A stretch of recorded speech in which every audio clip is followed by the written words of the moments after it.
Assalamualaikum warahmatullahi wabarakatuh. Okey, kali ini kita akan bincangkan pula subtopik 5.6 iaitu penghasilan tenaga elektrik daripada tindak balas kimia. Okey, untuk penghasilan tenaga elektrik daripada tindak balas kimia akan menghasilkan tenaga elektrik. Di mana tenaga kimia akan ditukarkan kepada tenaga elektrik. Tengok radar sini. Radar sini untuk menunjukkan konsep penghasilan tenaga elektrik daripada tindak balas kimia. Jadi sekarang ni kita ada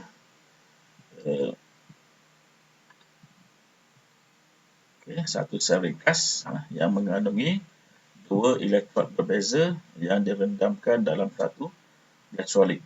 Kita ada zinc dan kita ada kuprum.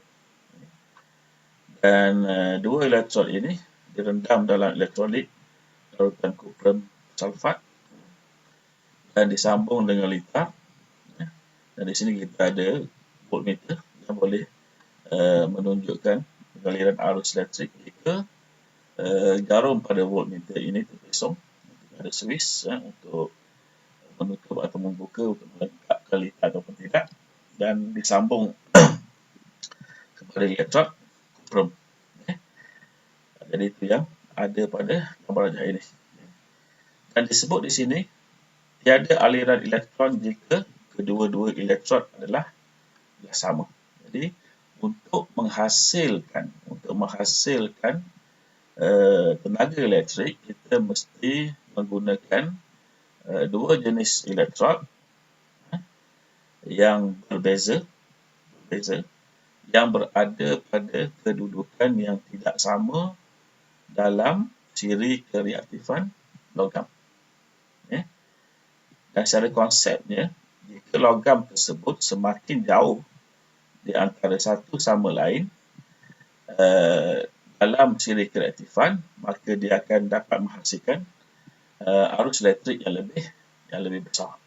Dan secara penerangan di sini disebut elektrod zinc lebih reaktif daripada kuprum. Zinc berada di atas kuprum dalam ciri kereaktifan logam, maka zinc lebih reaktif.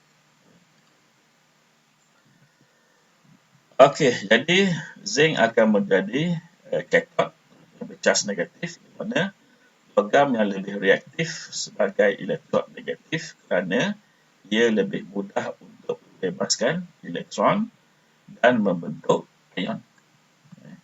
Jadi semakin reaktif sesuatu logam, maka dia akan menjadi semakin mudah untuk membebaskan elektron. Okey, seterusnya. Okey, apa yang berlaku pada katod ini? Zinc akan mendermakan elektronnya dan dia akan bertukar daripada atom zinc menjadi ion zinc.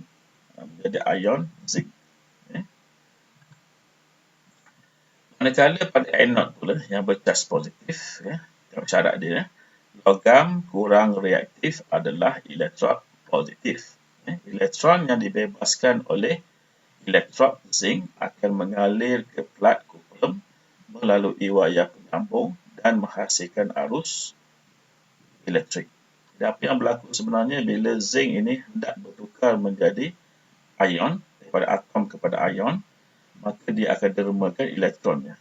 Elektron ini ditandaikan sebagai E negatif, dan elektron ini akan mengalir melalui wayar ini. Dan bila sampai di voltmeter menyebabkan pesongan pada jarum voltmeter. Kemudian dia akan sampai kepada anode, iaitu kuprum. Contohnya ion kuprum bercas positif dalam elektrolit tertarik ke elektrod kuprum untuk menerima elektron dan membentuk atom kuprum yang akan melekat pada plat kuprum. Jadi zinc ini, ion zinc ini akan pergi ke sinilah.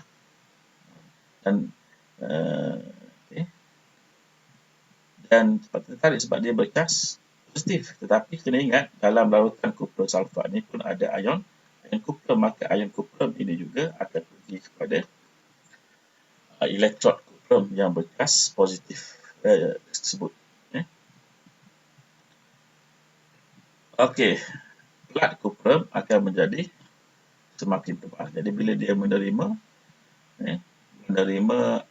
elektron daripada anode elektron ini, maka ion kuprum yang berada dalam larutan kuprum sulfat ini akan termendap pada permukaan elektrod kuprum tadi. Sebab itu plat kuprum akan menjadi semakin tebal.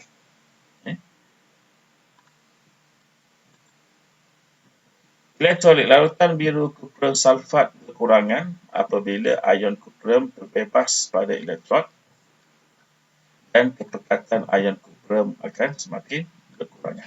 Jadi semakin banyak ion kuprum yang bertukar menjadi atom kuprum pada anod ini, maka larutan elektrolit ini akan menjadi semakin mungkin mencairlah, sebab dia kehilangan ion kuprum. Dan kalau dari segi warnanya akan menjadi semakin pudar. Kerana apa? Kerana kehilangan ion kuprum. Jadi itu yang berlaku dalam tindak balas kimia untuk menghasilkan tenaga elektrik. Sekarang kita tengok jenis-jenis sel yang biasa kita kenali sebagai bateri lah.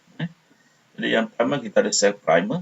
Sel primer ni adalah sel yang tidak boleh dicas semula. Ini bateri-bateri yang biasa kita beli dengan harga yang murah lah. Di mana bateri-bateri ini tidak boleh dicas semula dan biasanya mempunyai jangka hayat yang pendek. Kemudian kita ada sel sekunder, di mana sel sekunder boleh dicas semula dan boleh digunakan berulang-ulang kali. Kita ada dua jenis sel. Yang pertama kita tengok dahulu sel kering ini bateri biasa. Tengok di sini dia ada terminal positif, dibuat daripada rod karbon. Kemudian dia menggunakan elektrolit daripada amonium klorida dan juga zinc klorida. Dan dia menggunakan terminal negatif yang dibuat daripada bekas zinc. Dan kegunaannya digunakan di radio, permainan, alat kawalan jauh dan juga lampu culuh. Yang ini tidak boleh dicas semula. Kita kebaikan dan keburukan, kebaikan dia mudah dibawa sebab tidak akan tumpah elektrolitnya, murah, ringan, kecil. Dan keburukan tidak boleh dicas semula, tidak tahan lama dan kebocoran boleh berlaku. Okey, selanjutnya kita ada accumulated acid plumber. Ini biasanya menghasilkan arus yang lebih besar, voltan yang lebih besar. Yang pertama dia menggunakan elektrolit daripada asid sulfurik. Kemudian untuk terminal positif menggunakan plat plumber yang dilapisi dengan plumber boksida. Okey, kegunaannya digunakan pada kenderaan, contohnya kereta, lori dan sebagainya, motor pun pakai. Kebaikan dia tinggi voltan, boleh dicas semula dan juga tahan lama. Yang penting kita mesti menjaga kuantiti elektrolitnya. Keburukan dia yang pertama berat, yang lori punya sangat berat, kemudian mahal, dan asid boleh tumpah, boleh kering. Selanjutnya kita ada bateri alkali. Segi komponen yang pertama elektrolitnya dia menggunakan kalium hidroksida alkali dan juga ataupun natrium hidroksida masih lagi alkali. Okey, terminal positif diperbuat daripada campuran mangan oksida dan juga karbon. Terminal negatif terdiri daripada serbuk zinc.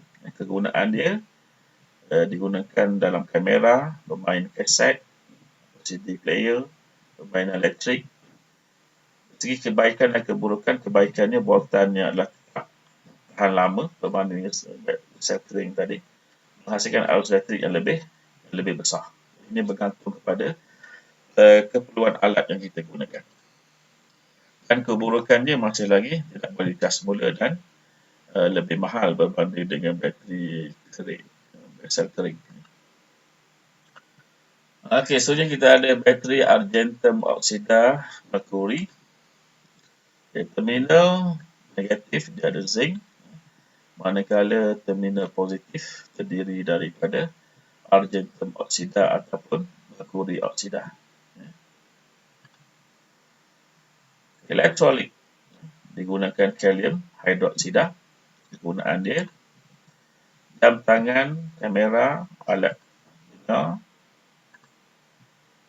Ini biasanya saiznya kecil. Saiz bateri ini sangat kecil lah berbanding dengan bateri biasa yang kita jumpa ataupun bateri yang disebut sebelum ini. Kebaikan dia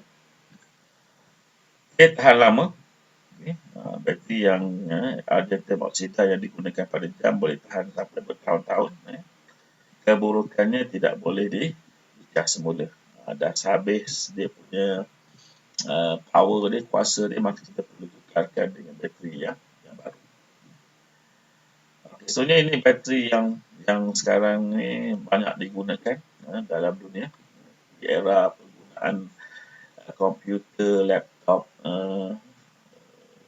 telefon bimbit dan sebagainya, iaitu bateri nikel kadmium.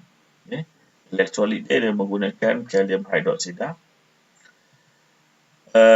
Terminal positif menggunakan nikel oksida, manakala terminal negatif dia menggunakan kadmium.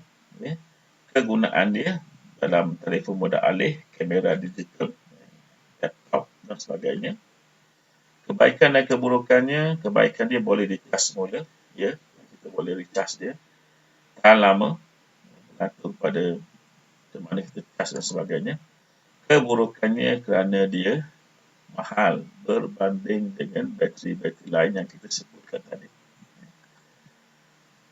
Jadi itu untuk satu topik ini. Assalamualaikum warahmatullahi wabarakatuh.